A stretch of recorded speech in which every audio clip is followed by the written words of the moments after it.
রাত 3:30টায় হঠাৎ আগুন লাগে রায়ের বাজার সাদেক খান কৃষি মার্কেটে। মুহূর্তে ছড়িয়ে পড়ে পুরো মার্কেটে। ফায়ার সার্ভিস আসার আগেই পুড়ে যায় অন্তত অর্ধশত দোকান। ফায়ার সার্ভিসের 6টি ইউনিটের প্রায় 3 ঘন্টার চেষ্টায় সম্পূর্ণ নিয়ন্ত্রণে আসে আগুন। এরপর ছাই হাতুড়িয়ে শেষ সম্বল খুঁজছেন ব্যবসায়ীরা। রাতে 2 গাড়ি মাল নামাচ্ছে, আমি 12:15 বাজে গেছি।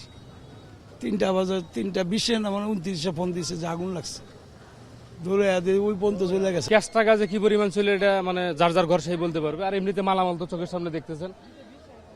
তবে মনে করেন যে এখানে ক্ষতির পরিমাণ ধরেন যে কোটি টাকা। ভোররাতে অনেকেই পেঁয়াজ, রসুন, আদা, আলু সহ নানা ধরনের নিত্য প্রয়োজনীয় জিনিসপত্র মজুত করে। সব হারিয়ে নিঃস্ব অনেক ব্যবসায়ী। মার্কেটের 150 পাইকারি আড়তের অন্তত অর্ধশত দোকান সম্পূর্ণ পুড়ে গেছে।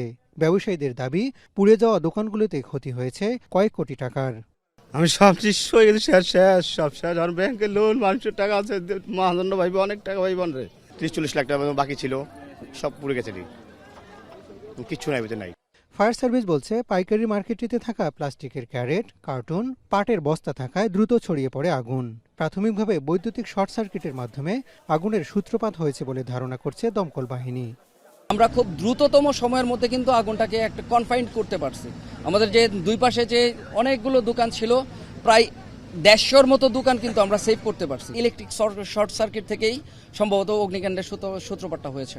বাঁশের তৈরি কাঠামো আর সিনথেটিক ছাউনি থাকায় আগুন দ্রুত ভয়াবহ রূপ নেয় বলে জানায় ফায়ার সার্ভিস। হাসান আল মাহমুদ, এখন, ঢাকা। 34, 35 সানবিট 1 চামচে 30+ বাসন পরিষ্কার।